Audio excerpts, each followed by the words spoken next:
अभी तक आपने 2036 तक ये सुना कि मंदोदरी हर प्रकार से रावण को समझाने का प्रयत्न कर रही है।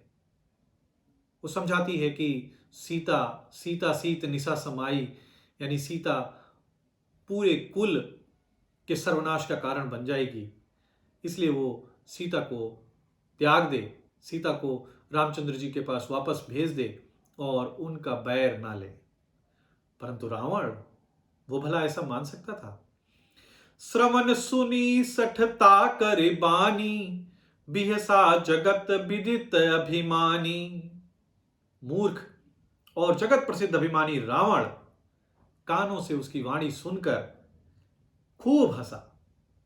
अभिमानी है ना, जब अभिमान में होता है व्यक्ति तो उसको किसी की भी बात सुनाई नहीं देती। तो वो अभिमानी रावण, क्योंकि उसने तो त्रिलोक को जीत लिया है, वो खूब हंसता है अपनी पत्नी मंदोदरी की इन बातों को सुनकर के। और क्या कहता है? सभय सुभाव नारी कर साचा, मंगल महु भय मन अति काचा। वो कहता है कि स्त्रियों का स्वभाव सचमुच ही बहुत हल्का होता है, डरपोक होता है। वो मंगल में भी भय करती हैं। तुम्हारा हृदय बहुत ही कच्चा है, यानी बहुत ही कमजोर है। वो मंदोदरी को समझाने के प्रयत्न कर रहा है। मंदोदरी पंचकन्याओं में एक है, अति सुंदर है, मैदानों की पुत्री है और नीतियों में पूरी तरह से निपुण है। तो इस तरीके से रावण अभिमान भरे शब्द बोलता है मंदोदरी से। और आगे क्या कहता है? जो आवई मर कट कट काई, जिये बिचारे निश्चर खाई। वो बोलता है यदि वानरों की सेना आ भी गई तो बेचारे राक्षस उसे खाकर अपने जीवन का निर्वाह करेंगे, क्योंकि राक्षसों का तो भोजन ही है वानर। तो अगर आ गए तो हमें भोजन की व्यवस्था भी नहीं करनी पड़ेगी और हमारे राक्षसों का जीवन निर्वाह उनके ऊपर हो जाएगा। कम पहिलो कप जाकी त्रासा, तासु नारी सबीत बड़ी हासा। वो बोलता है कि लोकपाल भी जिसके डर से कांपते हैं वो रावण, तुम उसकी स्त्री होकर के डरती हो।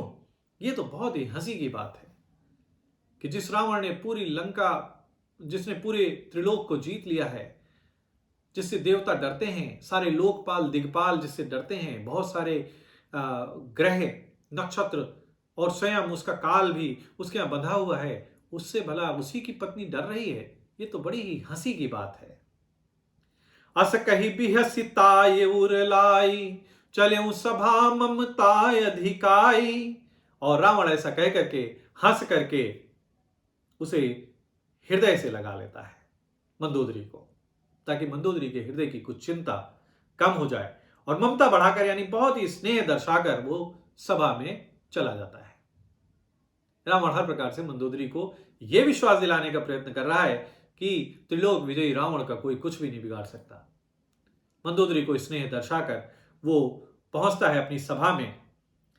फिर मंदोदरी हृदय कर चिंता, भयउ कंत पर विधि विपरीता। मंदोदरी हृदय में चिंता करने लगी कि मेरे पति पर विधाता अब प्रतिकूल हो चुके हैं। वो जानती है कि नारायण से बैर सीधा मृत्यु को निमंत्रण है, इसीलिए उसे चिंता हो रही है कि अब मेरे पति पर जो विधाता है वो प्रतिकूल हो चुका है, अब बहुत मुश्किल है आगे। बैठे सभा खबर ऐसी पाई, सिंधु पार सेना सब आई।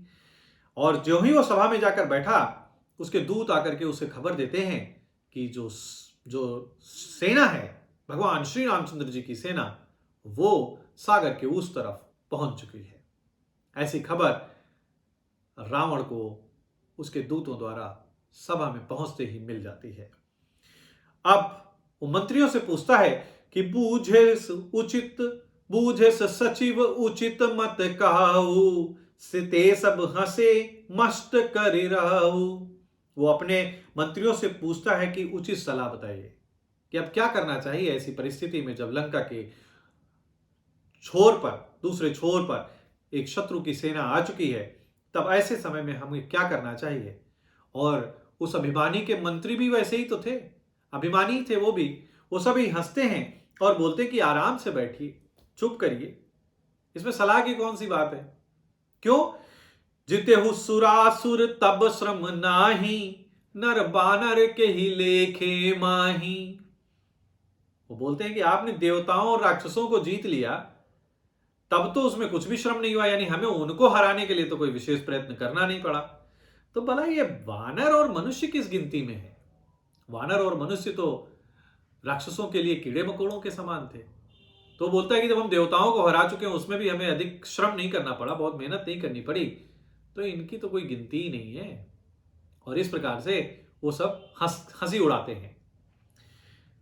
सचिव वैद्य गुर तीन जो, प्रिय बोलय भयहास, राजधर्म तनि तीन कर, होई बेगही नाश।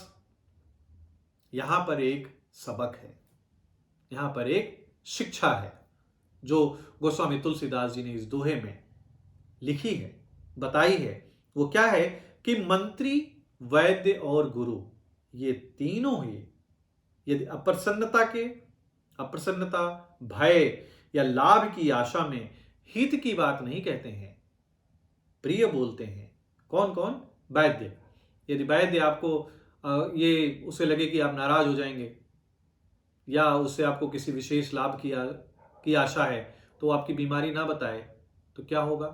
वो बीमारी बढ़ती जाएगी। इसी प्रकार से गुरु, यदि आप वो ये समझे कि आप नाराज हो जाएंगे और वो आपकी कमियों पर काम ना करे, तो आप कैसे रहेंगे? आपका ज्ञान तो नहीं बढ़ सकेगा। उसी प्रकार से वैद्य, सचिव भी, यदि आपका जो सचिव है, जो आपका विशेष सलाहकार है, वो आपको सही सलाह ना दे कि कहीं मेरे स्वामी नाराज ना हो जाएं, तो ऐसी परिस्थिति में आप ये समझिए कि राज्य, शरीर और धर्म, यानी सचिव यदि गलत सलाह दे रहा है तो राज्य, वैद्य अगर गलत सलाह दे रहा है तो शरीर, और यदि गुरु गलत सलाह दे रहा है तो आपका धर्म, इन तीनों का शीघ्र ही नाश हो जाता है। कितनी ही सुंदर एक शिक्षा इन पंक्तियों में गोस्वामी तुलसीदास जी ने बताई है, जिसका हम सभी लोगों को अनुसरण करना चाहिए। इसलिए परिस्थिति कैसी भी हो, सत्य को बोलने से पीछे नहीं हटना चाहिए, क्योंकि सत्य ही शाश्वत है और वही किसी को भी एक सही मार्ग दिखा सकता है। यहां पर सुंदरकांड का दोहा 37 संपन्न होता है। इसके आगे की कथा आपको फिर सुनाएंगे। तब तक के लिए जय श्री राम।